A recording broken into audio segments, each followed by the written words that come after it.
Hello, everyone. Welcome to another Storytale Staging inside the Home Staging TV YouTube channel. I'm your host, Tori Toth, and today's guest is a full-time realtor specializing in the East Bay's Tri-Valley communities out in California. And he has a unique take on how to be successful when selling a home. I would love to welcome Stephen Lenz Jr. to the show. What's going on? What is going on? All right. So we've got some people popping in on here, and we are excited to see that you're on here live. If you have any questions about home selling, please put them in the comments below. We'd love to hear from you. Feel free to say hi. And I'm going to start with this question, Stephen. So how long have you been an agent in the Bay Area? I've been an agent for about 6 years. I started back in October of 2015. So how has it changed over the 6 years so far? When I first came in the industry, I noticed they would market a house on a Tuesday. You put it on a broker's tour by Thursday, and then you had offers due that Tuesday or Monday of next week. So pretty much everything was going pretty quick and over asking. So it was pretty robust, you know. Yeah. And what's the market been like there in your area now? So now it's even crazier. We have so low inventory. People now are throwing offers at houses with no contingencies, meaning no inspections, no appraisal, and no loan contingencies, and just taking the house as is, whether they have the inspection or not. They're just inherit it how it is. Over asking, 200K asking, and some or more. So it's definitely just been like a sought after market. It was just crazy. It was just nuts. So, wow. I thought pandemic was bad, but this is getting really bad. So, yeah. So, would you recommend that for a buyer to buy a house with no contingencies, without an inspection? Do you work with buyers or sellers more? Obviously, it's great for a seller, but for the buyer, is that something that they could run into problems with later on? Yeah, for the buyer, I would say, I try to get them to have at least the appraisal, because it doesn't appraise and it comes money out of your pocket. Even with the loan, you can talk to the lender and have a good idea, but I feel you should have those contingencies intact. But to be a competitive offer, you gotta play with some skin and see what can happen. But yeah, even inspections is it's nuts that goes like that. But yeah, you don't know what the house is going to be like. So, yeah, very scary times right now. So you were born and raised in the area that you're currently, working in and serving. And I've heard that you played basketball and you even did some semi-pro. So how has your past experience kind of played a part in your business today? So a lot of hard work. You got to start up ground level, like the groundwork, like in basketball, and same with real estate. Apply the same skills. You have to have that drive, thick skin. You got to be able to just do things and keep going. People are gonna tell you no, you can't do that, and then you do it. Coming in, it was kind of like being a freshman again in high school, because you have these older agents that are at the top already. You're just coming in, so you got to work your way up to the top again. And very competitive as well. So you have the hard work mentality. You just go getter, same thing. This is so cute. What is some of the hard work that goes into being an agent? Because I think people sometimes feels like, what does an agent actually do? I can do this on my own. So what does that hard work look like? So, you're gonna put the client, you're gonna get them a, like a tour sheet, you're gonna contact the agents, build rapport, find out about the agent, what terms the seller looking for as far as for a buyer side, what price they want, what are they looking for, they of course want a clean, solid offer. That helps out, because you're trying to, get this deal closed, and you want to everything be simple, not be hard, closing the deal. Yeah. And also when you're playing a sport or something, it takes dedication, right? And focus. So obviously those are good qualities to have in an agent, right? Oh yeah, I mean, totally. Like you got to have the dedication. You know, you can't be a part timer. I feel people, you got to go all in.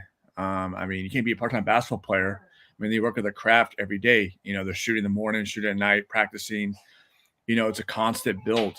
You know, just like real estate, you're constantly building up. You know, and building your business up. So same, you know, same factors. I mean, I'm sure you've seen so many people flood in to become an agent over the past couple of years because just because of the market. Are they starting to fall to the wayside now at this point? Or, are you finding that these agents are really actually starting to find their groove more? So a curious thing, I have like a side note that I have where I put names of people I've known in the industry that have come in, whether a lender or as a realtor. I keep a side note on who's in and who's out. But they've they come in and they say 5 years you got to last, and a couple do 1 or 2 years and they're gone. Now I feel like by November it's going to be the fittest, who can survive, who can, because it's tough. You can't come in. People think we just open a door and show the house and it's all like gravy. It's not like that. There's more behind the scenes. You don't know where next to it going to be, so you're always at it. You know. Yeah, always hustling and trying to make like that next basket, right?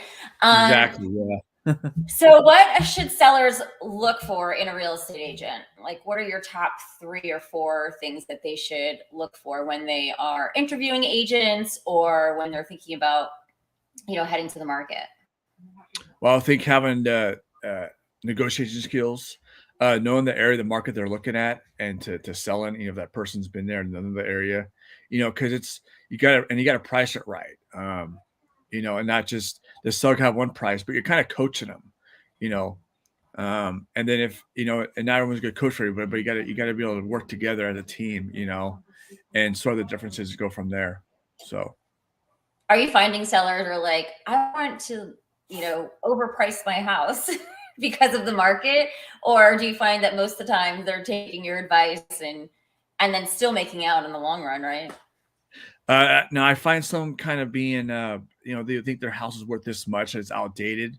They see his estimate on Zillow and think it's worth this much. See the house down the street and sold what it sold for, but that was updated. So they don't know the whole factor. So it can be a good in between. A lot of times I feel the seller thinks the house is more worth than what it is, and that's just the fight back, so you got to coach them on that. I think it's easier to coach a buyer than the seller, because the buyer's coming in with nothing really to learn. Whereas Mhm. seller, I already have a house. What do you know more than me? So it's kind of a pecking order. Gotcha. And then, so this leads into this question too, like, so when getting a listing to market, like, what do you think is the most important step in preparing a home? Well, I would think, curb appeal, like landscape, good pictures, staging, and then, then having a good price, and then, making it, you want to market the house too, right? So do like mailers, walk the neighborhood, put out there, do a video for it, advertising, and you want to market the house as best you can, and then people will come do an open house broker tour, and from there you should have a lot of interest, and then just prep it, a couple weeks before. I mean, marketing is super, super important. Are you finding that you still do all of that in this hot market right now, or do you skip steps? Or when agents skip steps, that's when issues can happen? Yeah, no, you go through the whole process. You just want to have your inspections done, have all your cards turned so they can see what your cards are. So you're not having any holes in the system, and you always want to market it, the same way, because you can market the same way. You can get someone down the street, or a buyer could come in, or a future seller. It's just the same steps you do, in the process. So you mentioned you work with stagers. What has been your experience working with my industry? They're pretty good. They're pretty friendly. They do like business. They do good work. A lot of them, I feel like, have their own warehouses or trucks with their furniture, and you know, um, they want they wanted you to bill them at the beginning of escrow. So, but I hear that, but I mean, they're good. They sell houses, they help part of it. It's a process. It's a team. So they're part of the team, the staging part. Yeah, which I want to talk a little bit more about. But do you have any, so since we're on the topic of stagers, do you have any tips to help stagers create better relationships with an agent to really kind of start capturing that team effort together? Yeah, probably, I guess um, like I know they know like real. I guess more organization, maybe as scheduling or having more on availability. Um, communication is key as well. Um, I know some do and some don't, but I know pay out of escrow will be better off. I think for most agents, because I think agents pay out of pocket more, or they have like for us like a compass concierge program where we can pay it up front. But just having those steps in place would help, make it more probably easier, to do business with. Yeah. Um, and then I think too, just like making sure that, you have the information to relate to your client, right? In order to get them on board. So are you always paying for the stagings, or you have your clients pay, or is that something that's like unique to your business model? Well, now I have a couple of concierge. So I try to use that tool. In the past, I paid a couple times, um, and then the client has paid in the past. So it's usually even split. I ask them what they want to do, what their budget is, what they can do. But you put into it, you're trying to get back out of it. So it's always been kind of, it's brought up. You know. Um, and so let's talk a little bit more about teamwork here. Who are the important players on your team when representing a listing, right? You already talked about staging. What other professionals do you kind of utilize during this process? Because I think a lot of people think, again, why do I need an agent if I'm just going to sell a house and, go to Zillow or go to a different Redfin. app? But I mean, it's all about relationships, right? And Yeah. the relationships you're able to bring to the table for them. Mm-hmm. Yeah. So like totally have a good home inspector, so you can find out what's, with the plumbing, electrical, all that stuff, the roofing. It's good to have that person, roof inspector as well.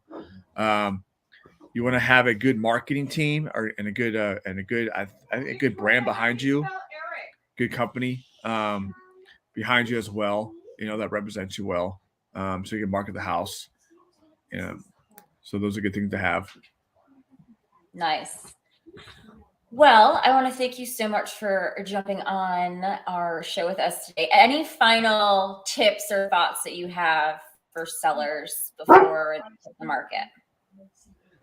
Yeah, I'll say this. You can't time the market. You just got to jump in when you can. It's going to be up and down, so you don't know when it's going to happen. So just get in. I mean, I have people that didn't buy 4 years from now, and they're like, I should have bought now or back then because their house would have been, say it was 1.5, 2 million by now, or 2 point something.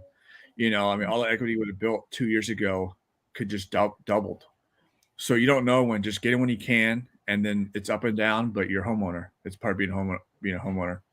So yeah, because I mean, great, you sell your home for a lot of money, but then the flip side is you've got to find a new house, and with inventory being so low, yeah. and the sales prices being so high at this point, it's kind of like a double-edged sword, right? Yeah.